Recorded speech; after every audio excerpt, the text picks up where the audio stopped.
Since we are pressed for time, brother, we are going to get right into it. All right. Pastor, how are you, man? I'm here. You're here. This Atlanta traffic is real. It's real. Yes, I had no idea. Yeah, the Atlanta drive is real. Yes. Yeah. Let's talk about your upbringing. Okay. You come from a family of preachers. Yes. How did that shape you? It shaped me. I'm a third generation AME preacher, but a fourth generation preacher. My great grandfather was Baptist. My grandfather and father were bishops in the AME church. My dad was a part of the first class of those who were in the Peace Corps, drafted by Dr. Samuel DeWitt Proctor. My parents met at Boston University, where I was born. Was reared in Baltimore. I failed the 11th grade. Well, unpack that a little bit. Yes, I failed the 11th grade at the School for the Gifted and Talented. Okay. And got kicked out of that school where my father and uncle were in the Hall of Fame. And so my parents put me on a journey of a rites of passage program so I could be the prodigal son and come to myself. Wow. So my last year of high school, after failing the 11th grade, they sent me to Liberia, West Africa, to be a missionary. And there was a real turning point in my life at that point. For those that don't know, Liberia was formed by former slaves. And at the time, they didn't have a public school system in Liberia. So you had people who were 19 in the 6th grade, people who were 21 who were in the 10th grade, not because they were held back, but because that's how old they were to have the money to go. So I became the topic of discussion in Liberia on how I failed school for free.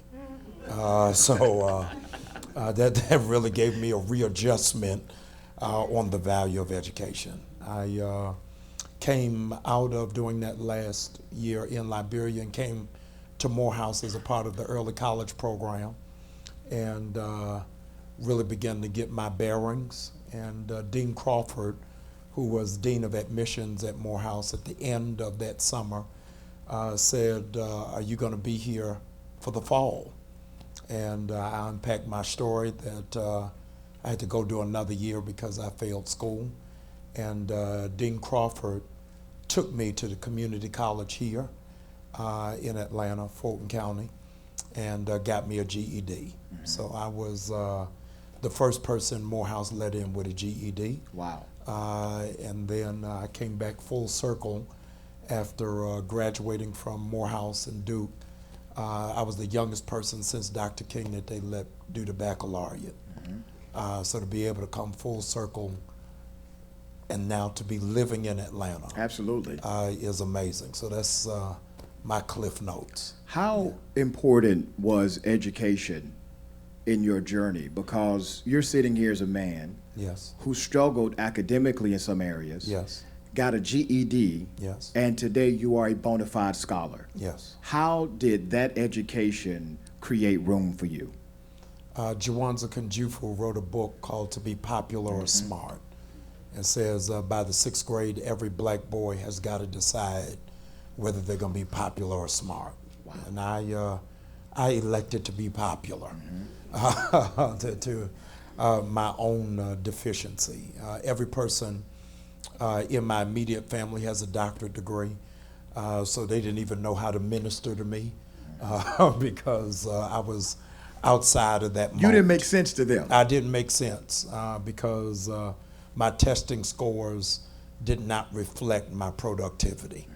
And again, I failed out of school for gifted and talented. And so it was always around me. I grew up around books and around scholars and around lectures, but that wasn't the cool thing to do. So I had to go through my own hard knock life to get my own sensibility. When did it change for you? What was that moment? I think I really did not become a student until I went to Duke for my master's degree. at Morehouse. On paper, my major was political science, but in actuality, my major was Spelman. So I had to I had to get myself together in order to really realize what I was supposed to be doing. Yes, sir. Yes. That's what you got to love about this brother. Yeah. Let's talk about your activism. Yes. I remember I was the director for the Georgia Democratic Party and chief strategist for the Democratic Party. And I remember seeing you on CNN. Yes. And you were right next to another guy, and I think he was a black preacher too. But he was anti-black movement, he was anti-Black Lives Matter. Yes. And they went to you for a response about him, not about the topic. Yes. And I said, well, that's kind of weird. How is he going to handle that? And you said, he's a pawn. Do you remember that? I remember it. Let me tell you why that was so iconic. I was a fan from that day forward. Yes. Because typically in arenas like that, there's pressure to not be that direct with your response. And you were. Tell me why you thought that moment needed that. You're dealing with a millennial generation that is anti-church and anti-preachers. Yes. In the backdrop of the real preachers of whatever city you claim, that black millennials is the largest generation of black people on these shores who don't ascribe to organized faith and really have a bitter taste in their mouth about preachers and feel as if we're not engaged or connected. Mm-hmm. My church in Baltimore was built out of a hip-hop generation and knew that was necessary to separate myself. And then there's this whole false notion that all the black preachers from the 60s were with Dr. King. And so we've bleached history. Yes. And that's really not the case. The whole Baptist convention was split because they didn't want to align with them. Right. And so I really had to put a mark in the sand to say I'm not with them. Right, and you did, and Yes. I think you did it very successfully. You took a church, you founded the AME church you pastored, and it was the fastest growing AME church on the planet. Yes. You started with, I think, 40-something members. Yes. You went up, what, 10,000 plus? Yes. Okay. What was the dynamic in your leadership which created that level of growth in the church when statistically the church was losing members? I brought all of my frailties and flaws to ministry, where a lot of preachers use the pulpit for witness protection. Say that again, for weakness protection. Yeah. Wow. So a lot of people get saved and then get amnesia. About who they really are. About who they are and Yeah. what they struggle with, and make salvation a destination and not a journey. Come on now. And so when you're really able to articulate that I'm saved and still deal with depression, Right. that I'm anointed and hate sleeping alone. And so when you deal with that level of authenticity, then it becomes more viable and believable. The reality is that unscripted television has changed and impacted culture. As a consequence, nobody in America for a moment thought Trump was smarter than Hillary. They thought he was more believable. Yeah. Because she was more believable, she got the vote. And that's beyond the politics and the red Magna hat and all of that. Is that there's still a great number of people who like him because of brazen ignorance. And so it's attractive because they think that that's more authentic and genuine, even if it's incompetent. And so people are looking for a legitimate ministry that says that I too struggle and still love God and still are trying to get to that place. And I think that people can identify with it better. Yeah. Leadership. I say to my students often that criticism is the price you pay for leadership. Yes. And the day you're unwilling to pay that price is the day you are unfit to lead anybody. I would say that you were the first major preacher to undergo sharp criticism through social media. Yes. Would I be far off in that statement? No, you'd be close up on that statement. Okay. Yeah, so you have to look at a couple of things. I started Empowerment Temple at 28 and became a national television preacher by 30, tele-evangelist by 31. So most of the people who would be my peers on that evangelical stage did not get to national prominence till they were 45 to 50. Right. So they made all of their mistakes before the camera was rolling. Come on. So I was the gospel Gary Coleman. You know, I came through as a as a childhood person, and I made my mistakes publicly. Yeah. And as a consequence, I had to live with that. The real reality about Dr. King is Dr. King was not the first civil rights leader. He was the first one in the dawn of television. And so I was the first one in the dawn of internet and bloggers, and had to take my stripes accordingly. You acknowledged it. You acknowledged it. You embraced it. And you validated your humanity, even though you also uplifted your belief in Jesus. And what happened is that when you validated your humanity, other folks said, you know what, it's okay that I'm human, and that I'm frail. We have a clip from our good friend Roland Martin. Okay. You sat down and you spoke with him. This was back then. Yes. Right, and I thought he did one of the best interviews. Let's cue up the Roland Martin clip. Thriving, growing church, and all of a sudden, those temptations meet you head on. Well, I didn't have a litmus test. You had to understand, I was a national televangelist since I was 29, and the whole world had opened up for me. In every stage, I'm preaching in arenas, convention centers, mass mega churches, was quickly becoming a household name. So nothing in my mind ever said, one, I would ever get caught. Number two, that my wife would ever leave. Number three, that my church would tank out. Walk us through what happened. I stepped Roland outside of my marriage and had a extramarital affair that ultimately ended in a divorce to an incredibly wonderful woman, not because anything was flawed in the marriage or in her, but in my own immaturity for the level that I was getting ready to go into. And when that happened, I think I was one of the first, if not the first, I don't want to take the honor, the first real black pastor to go through being castigated over the internet. My oldest daughter is 15. And I had to go to Atlanta, where it is that she lives, because a teacher said something sideways to her. And she was absolutely traumatized. If nothing else, this has been the most humbling process that you got to keep reliving it and explaining it and dealing with it and defending it.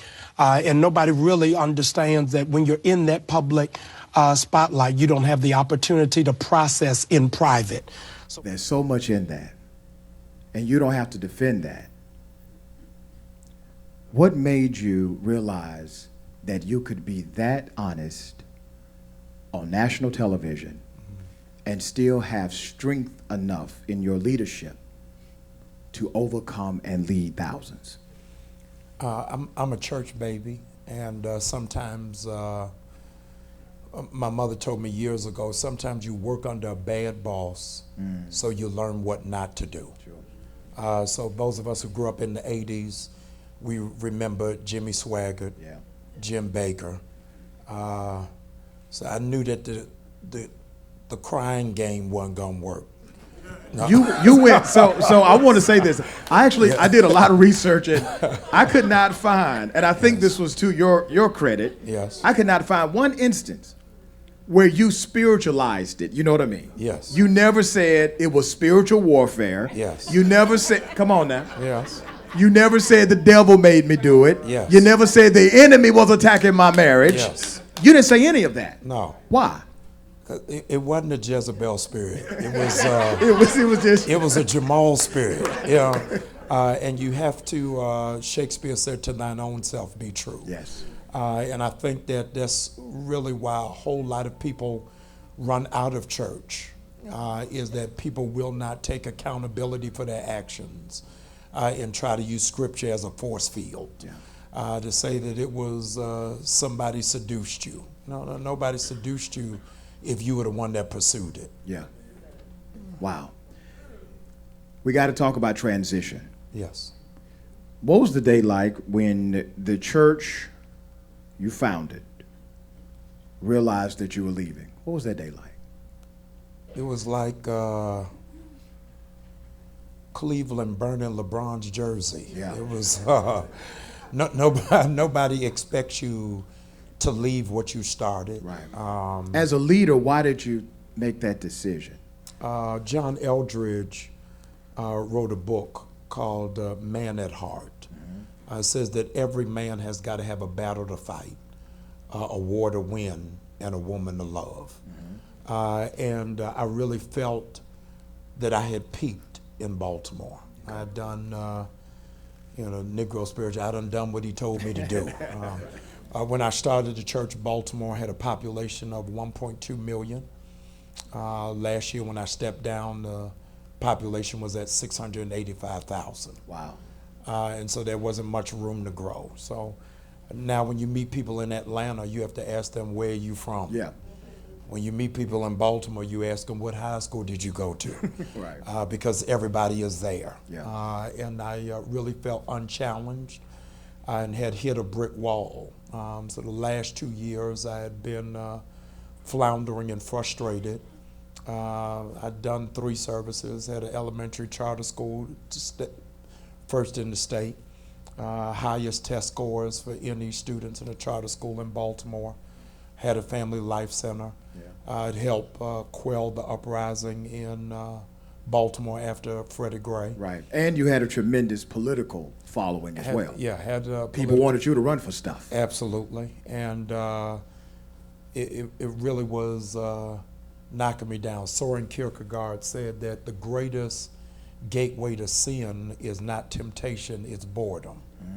That a whole lot of our sin is not because we want it, but because we ain't got nothing to do. Come on. And so I was feeling boredom hit me and knew that I was getting ready to go into a rabbit's hole.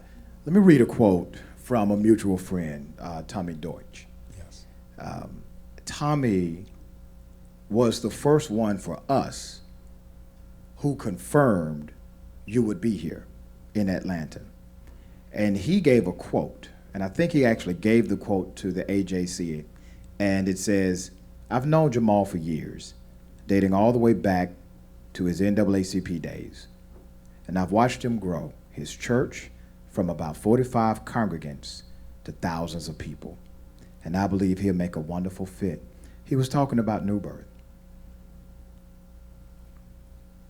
Did New Birth come after you? Did you come after New Birth? How did that interaction happen? It was a marriage made in heaven. Okay. Really. I don't think either of us was looking for either one of us. And that's what it seemed. It seemed as if you weren't looking and they weren't really looking. They weren't looking for me. They were looking. They were looking out for you, though, right? Yeah. So it was an accidental meeting, as it were. Bishop Ellis, who's one of my mentors and serves as one of the advisors to New Birth, asked me to just go in and fill in a Sunday. Okay. So that he was supplying the pulpit. Right. So I said, no, I don't preach out on Sundays. Mm-hmm. I said, I can do a midweek, but Okay. I don't. You're at home on Sundays. I'm home on Sundays. Yeah. So he pulled my coattail and said, you owe me a salad. So I said, okay, I'm gonna go to 5th Sunday in August. Nobody comes to church. Negroes are at the family reunion Right. and parents are taking their kids back to college. It's an right. off Sunday. So I go and preach. It's youth day. It's raining. Hardly nobody is there. And I preach. And I call Bishop Ellis after service from the office. Mm-hmm. So I said, Bishop. So he said, don't think about it. They only looking for somebody married. So I said, okay. So you had an inclination in that moment. Oh, absolutely. Yeah. Yeah, I had an inclination in that moment. But see, you saw challenge, right? I don't know what I saw, but it had to be a move of God. They made a great decision. You've been packing the building out. I've heard reports that Sundays, 100, 200 folks are joining every Sunday. Y'all got to give that a round of applause. That's growth in the kingdom. That's growth in the kingdom. What do you attribute that to, that kind of growth? The grace of God. Amen. It's amazing because we don't have a PR staff. Yeah. We don't have any billboards. We don't have any radio advertisements. Just the grace of God is doing it. I really had in my mind that it was going to take us about 2 years to turn the ship. And it happened immediate. Yeah, I've been there since December 9th, and in 60 days, 1,000 people have joined. Wow. So it is really just, it's amazing. Them bringing you on board created a tremendous amount of earned media. Yes. We talked about you on WAOKMV 103, CBS 46 did some great stuff. The AJC had an article said 9 things you need to know about Jamal Bryant, and they were all positive, by the way. They were all positive. Right? I was holding my breath. I don't even have asthma, but I bought a pump just in case. So you got all of this tremendous earned media and all of this great love. Did you expect that? No. Wow. No. The AJC is BIG notorious. Yeah. So I was holding my breath. They did you righteous. They did me gracious. Yeah. And that was me another sign that God was with me. We have just a few minutes. I got to have Pastor Bryant out because he needs to be back in the Lithonia area right at 7, fighting the traffic. Yes. So I want to open it up to Q&A. Before I open it up to Q&A, let me ask you a couple of questions I always end with. Yes. Your hero. Yes. Is my grandfather, who I'm named for, Harrison Bryant.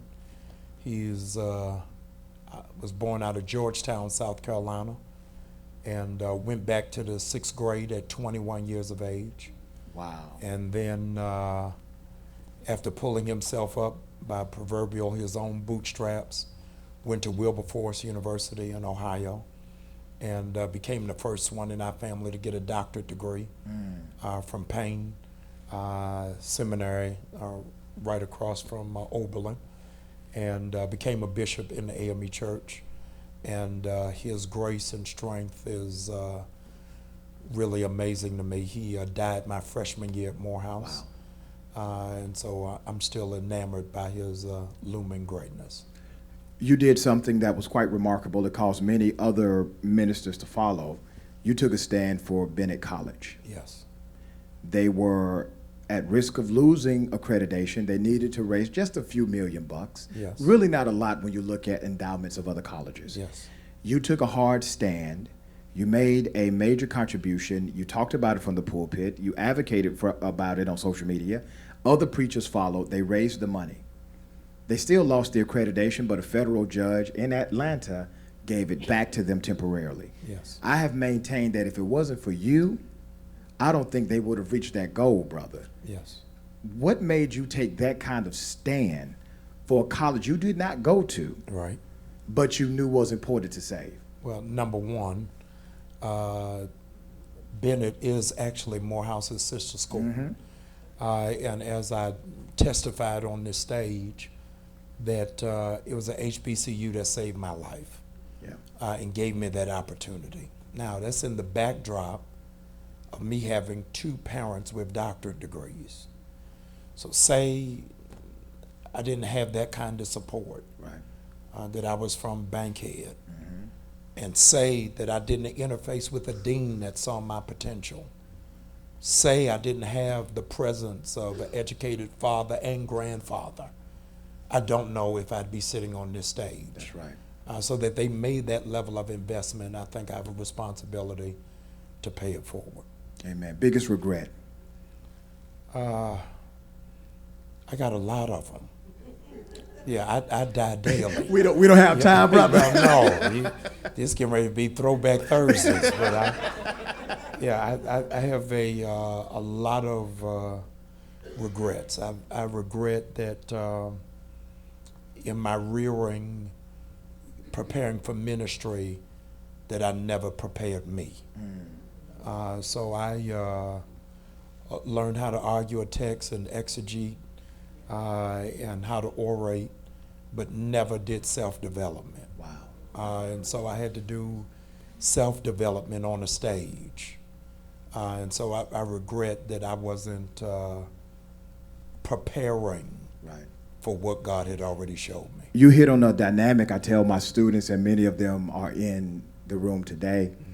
And I say you got to be very careful about your charisma taking you to places where your character cannot sustain you. Yes. And we've all been there. I've been there. Where you depend on education, charisma, connection, your ability, your talent, and you get to a place where your character just is not sustaining you at that level. Right. Because you focused on developing these external factors and never developing yourself internally. It's a great lesson to learn. Let's take a couple of questions. We got to be quick with the questions. Brother, quickly, yes. Good evening. Good evening. Pleasure, Dr. Bryant. First of all, I've always great respect for you, particularly starting in 2015, building up to the 20th anniversary of the Man March, because you weren't afraid to stand with Minister Farr. Yes, sir. And I have to respect that. Most people are afraid, but I want you to discuss, around about a few weeks ago with the challenge in reference to the open letter, you talked about the challenge for the black church. Yes. Could you discuss some of that with us, please, on the challenge you put forth to the black church? Yes. And then secondly, dealing with the boycott. Around in the 1950, 1960, they had an Easter boycott, and that's something they don't want to talk about. I know we talked about the boycott last night. As a possibility to move forward. Easter is coming up, and we spend billions of dollars as a way of moving forward to fight for justice. Thank you. You didn't tell me your name. My name is Brother Wendell Muhammad. All right, brother. Oh, Brother Muhammad, let's do the show, brother. I know who you are. Thank you. Yes. I did a interview for Princeton University Seminary, and they did it from New Birth and Skyped it back to Princeton. Okay. And the professor that came wanted to know how I was having a relationship with Minister Farrakhan, and in good faith, holding on to my Christian morals and values. That's a whole nother question, but I'm Right. giving context to Right. dear brother's question. And in it, I really talked about the failure of the black church in relationship to black men. That the mosque is 80% men, Yeah. and the church is 80% women. Come on. And that the success of the Nation of Islam in large measure is a direct picture of the failure of the black church. Is that their national leaders, without exception, have come out of the black church. Yeah. You take as a sterling example Malcolm X, the son of a Baptist preacher. Right. His father was killed in front of him, and he spiraled into a life of crime, ended up in jail, was converted by the Nation of Islam. And I raised the pointed question, when his father died, where were the deacons?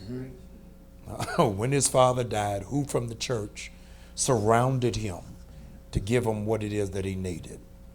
Furthermore, the Nation of Islam has beat us upside of the head from following the biblical mandate that somehow we've run derelict to in terms of remembering the prisoners. And so most of our churches don't have an active prison ministry. That we love Paul but don't know what to do with Saul. Come on. And so the open letter of challenge that came forth is I made a statement that was that needed to be clarified in reference to Minister Farrakhan, that many of the churches that I am in relationship with and grew up under my pastor, Bishop Frank Reed, is a liberation theologian, brought Minister Farrakhan many years. One of my surrogate mentors, Dr. Willie Wilson, has brought Minister Farrakhan for many years. And my argument was that not too many preachers preach in the mosque because we don't, in many ways, preach an authentic gospel that will bring our men back. Wow. and that if we were able to do that, then it would shift some things. Sure. But our prophetic voice has caught laryngitis. Is that men in the community, when they think of a real spiritual man, they don't think of a Christian, they think of a Muslim. Wow. And what does that mean to our fabric and our fiber? That to think of a strong man of faith and community orientation, you immediately think of a Muslim man. But when you think of a Christian man, you either think of an old man or a feminine man. Come on. Yeah. And so how do we bridge that gap in terms of moving forward? Your second question, the Easter. The boycott. The Easter boycott. I think I've challenged our church, New Birth, that on Easter Sunday, that we're going to wear T-shirts and jeans. That Resurrection Sunday shouldn't be about fashion, it should be about faith. And so I have our church in a 40-day fast from all materialism and consumption. In that in those 40 days, I'm speaking death over check cashing places in the black community. That we've got to open up savings accounts, because in a checking account, the bank doesn't take you seriously, of building portfolios. The dean of admissions at Morehouse said to me that our student loan office is filled not because we have a economic crisis, but because we have a planning crisis. So parents know for 18 years you should be grooming this child for higher education. And so while you don't have any money to spend in the school, but you've bought them flat screens televisions and iPhone 10s and $200 tennis shoes, so that this generation has the benefit of the civil rights movement but never know the sacrifice of it. Wow. And so we've got to rechannel how it is that we do our thinking. So to deal with the boycott, I think that is good, but I think that it really has to go larger than that in how it is that we look at consumption. I was with T.I. last night having a conversation about Gucci and this boycott. And my contention is that if we boycott Gucci, what will that do for black designers? And part of the problem is our black designers that are replete throughout the city of Atlanta can't have business, not because their products are not well, but because we want to nickel and dime them. Yeah. So we'll pay $500 for a Gucci belt, but won't pay $200 for an African skirt. So I think at some point we got to argue on what is our value.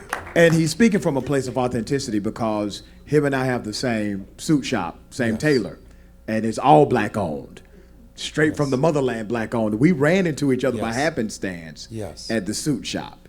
Yeah. For the record, he was buying more than me. And my bags got lost. Just that day, brother. Just that day. Yeah, go ahead. We got time for one more. I want to get a woman to, yes, I'm equal opportunity. First of all, thank you so much. Thank you. I gotta say honestly, my friend Earl here told me you were gonna be here, and my initial reaction was, no, thank you, because I was at New Birth a long time ago. Yes. But I want to commend you for what you're doing. Thank you. And I want to ask you, similar to what he asked. My dad was a Muslim. Yes. I grew up Muslim. I'm an entrepreneur. I'm a businesswoman because of how my dad brought us up. But I had a praying grandma that took me to church, and that's where home was. What do you say to the millennials and the young people that have had similar experiences where they can step back away from the church and go, wait a minute, this man right here, God touched this man in prison. Yes. God touched my dad in prison. The man that helped my family was a Jew. Yes. My grandma was a Christian. What do you say to the millennial to explain that God is bigger than these packages that we've put in, so that you can get them to come back? Because I think part of the problem is that they, with the internet and with being connected globally, that they can see bigger than what we're teaching. How are you going to address that? All right. Because I hear a lot of millennials say, yeah, God is not in this little box. I like church, but what they're saying God is, I understand God to be bigger. Yes. All right. Thank you, sister. You got 3 minutes to answer, because I promised your people I would have you back in Lithonia by 7. Go ahead. All right. Thank you. Yes. First, thank you for overriding your emotion and coming. I appreciate it.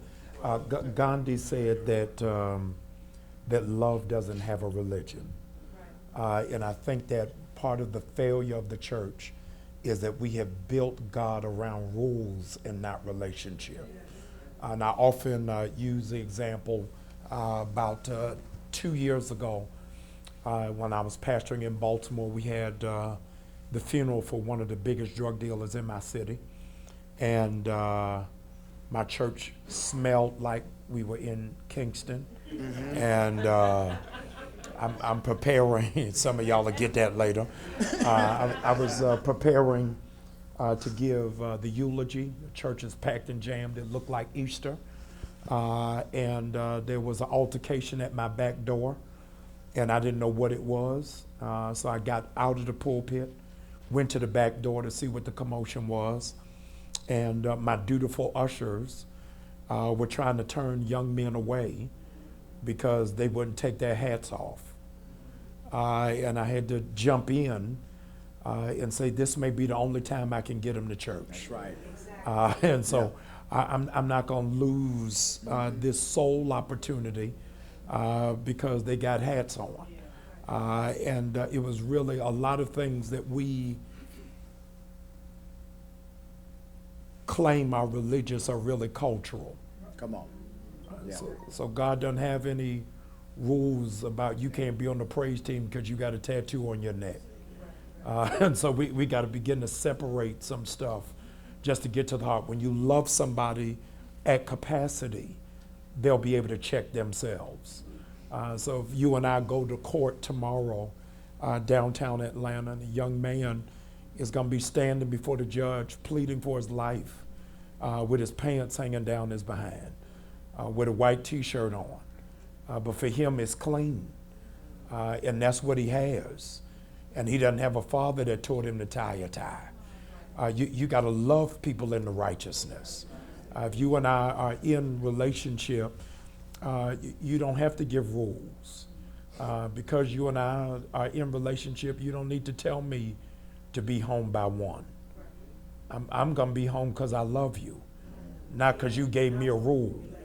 Yeah, you understand? Right. And I think that we've got to learn how to foster relationship, and the relationship will then bespeak the rules. Ladies and gentlemen, Pastor Jamal Bryant. Thank you. Thank you, sir.